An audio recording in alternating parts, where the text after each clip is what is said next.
The bank went quiet the moment the boy spoke. Not because his voice was loud, not because anyone respected him, but because no one expected a kid in torn shoes to walk into a place like this and ask for his account balance. The marble floor reflected his cracked sneakers as he stood there, small, thin, clutching a folded piece of paper with shaking fingers. Rainwater still dripped from the edges of his jacket. He looked like he had walked too far and belonged nowhere. The manager glanced up once and smiled. Not the kind smile. The kind people wear when they think they're better than you.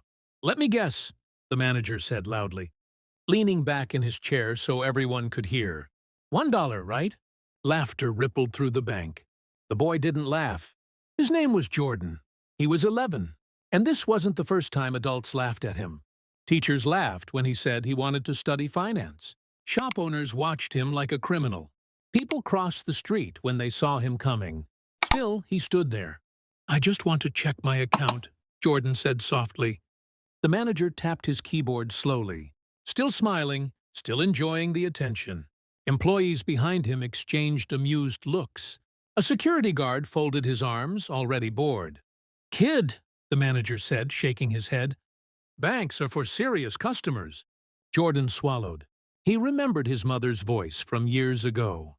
No matter how they look at you, stand straight. So he did. "I have an account here," Jordan said again, louder this time. The manager raised an eyebrow, pretending to be impressed. "Oh? And who opened it for you? Santa Claus?" More laughter. But something changed.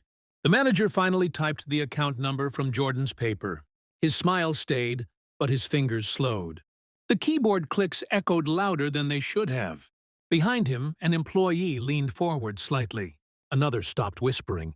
Jordan watched the screen, not because he understood the numbers, but because this was the moment everything felt heavy, like the air itself was holding its breath. The manager's smile froze, not vanished, just stiffened. He cleared his throat. He muttered. Jordan didn't speak. He just stood there, hands clenched, heart pounding. He had no idea what was on that screen, only that his mother had once said, "If anything happens to me, go to the bank." The manager straightened in his chair. He clicked again. Once, twice. The laughter behind him died slowly, like someone lowering the volume on a radio. A woman in a blazer stepped closer. The security guard uncrossed his arms. Jordan felt it before he saw it. The room wasn't laughing anymore. The manager leaned closer to the monitor, eyes narrowing, lips parting slightly. His confident posture slipped, just a little. "Excuse me," he said, no longer joking. "Where did you say you got this account?" Jordan opened his mouth to answer, and that's when the manager stood up. Not fast, not dramatic, but careful, like a man who had just realized he might have made a very expensive mistake. The manager didn't sit back down. That alone made people uneasy. He stood beside his chair, eyes fixed on the screen, like it might change if he stared long enough. The confident grin he had worn minutes ago was gone. In its place was something quieter, careful, almost afraid. "Who brought you here today?" he asked Jordan. His tone had changed. Not friendly, not mocking, professional. Jordan hesitated. "I came alone." A murmur spread through the room. The woman in the blazer stepped closer, peering at the screen over the manager's shoulder. Her face tightened. She didn't say anything, but she didn't smile either.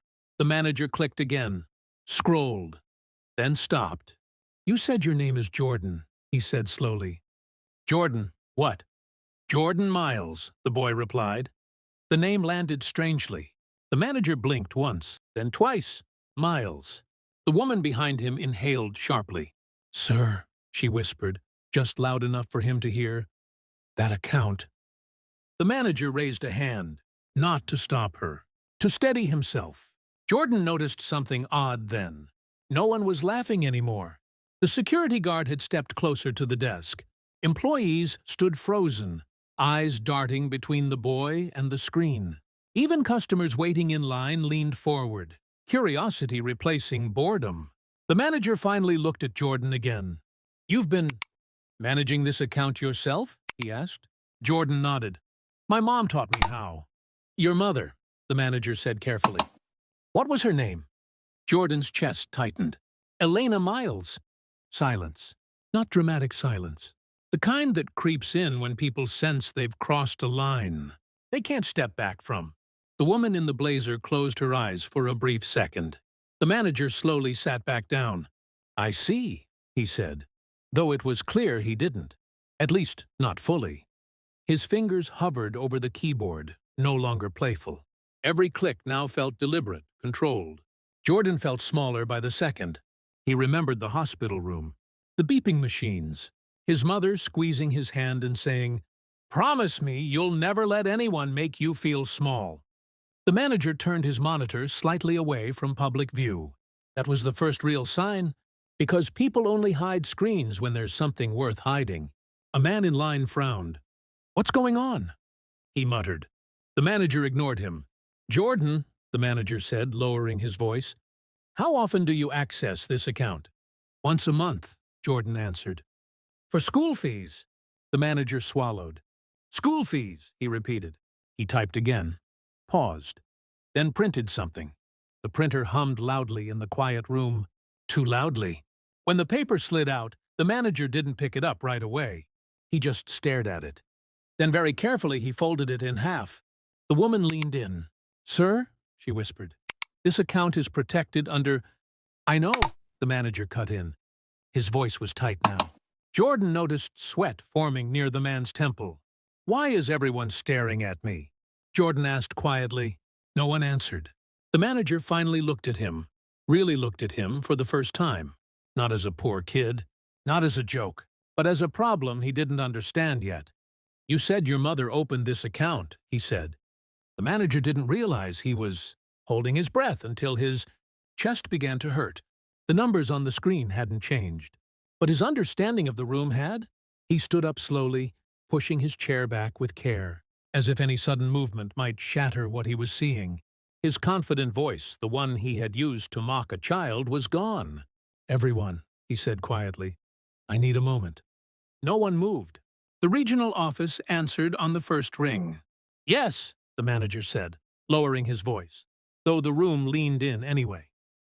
"I'm looking at the Elena Miles account. Jordan Miles is here in person." A pause. Then, "Yes, I see." His shoulders dropped. When he hung up, he didn't turn back immediately. He just stood there, hands on the desk, head lowered. The laughter from earlier felt like it had happened in another lifetime. He finally faced Jordan. "Your mother," he said carefully, "was not just a single parent." Jordan blinked. "I know. She was a financial analyst," the manager continued. "One of the youngest ever contracted privately by multiple firms." Whispers exploded but died just as fast. "She discovered corruption," the manager said. "Illegal transfers, shell accounts, money meant to disappear." Jordan's throat tightened. "She took her payment," the manager said, "and instead of spending it, she invested it, quietly, over years, under your name." The woman in the blazer stepped forward now, her voice trembling. "The account isn't just large," she said. "It's protected. Charitable trusts, education funds, emergency reserves." Jordan's knees felt weak. The manager swallowed hard. "Jordan," he said, "your account balance is in the millions." No gasp followed. No cheers, just silence. The kind of silence that forces people to confront themselves.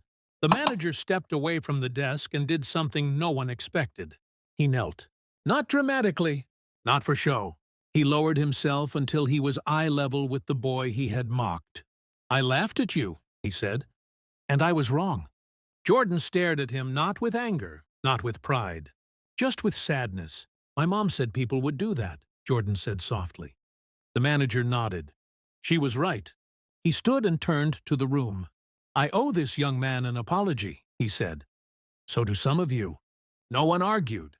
The security guard looked away. The customers stood frozen. The laughter from earlier felt like a crime no one could undo. The manager printed the statement and placed it gently in Jordan's hands. "This is yours," he said. "And so is your dignity." Jordan folded the paper carefully, just like his mother had taught him. As he turned to leave, the doors opened automatically.